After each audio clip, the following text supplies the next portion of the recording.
If I told you that BC Bill was a million years behind every other game I'd ever played on the Commodore 64, you might think I'm about to rip it apart. But let me stop you right there. That's actually a compliment.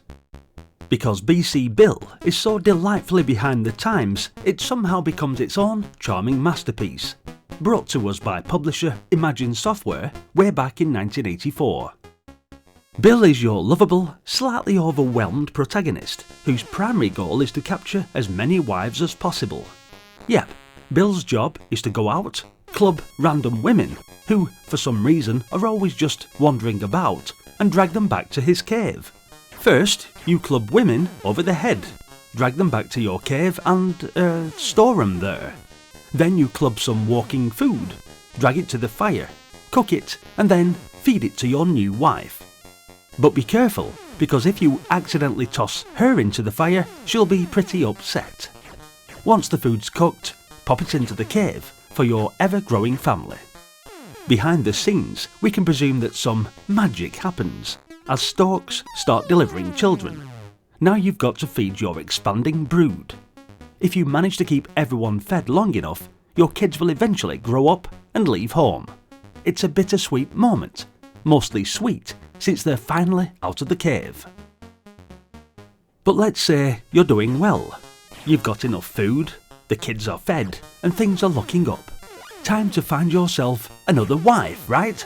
So Bill goes on the prowl for any cavewoman who's wandering around. But don't get too excited, as no amount of Bill's club-waving charm will convince her to stick around unless he's got enough of her favourite food, which, naturally, includes hamburgers. The picky prehistoric palate strikes again, but if the food supply doesn't keep up, it's game over. Of course, Bill's life isn't all about hunting food and finding love. His progress is constantly interrupted by a parade of dinosaurs stomping by his cave. If Bill's got any sense, he'll hide and let them pass. But every now and then, he gets a little too cocky and attempts to sneak up behind a Tyrannosaurus Rex to try and take it down. The game does throw in some nice touches, like changing seasons that affect your survival chances, and a pterodactyl that acts as the prehistoric stork, dropping babies into Bill's cave, like some kind of feathered fertility service. When you die, which in my case usually happens often, a group of stretcher bearers come to pick up your lifeless body. Moreover, when the characters bow at the end of the game, it's so charming that you'll overlook the repetitive nature of the gameplay. But in general, yes, the game is a repetitive cycle of clubbing, cooking, and child rearing, but there's something oddly charming about it. Let's not forget the music either from Fred Gray.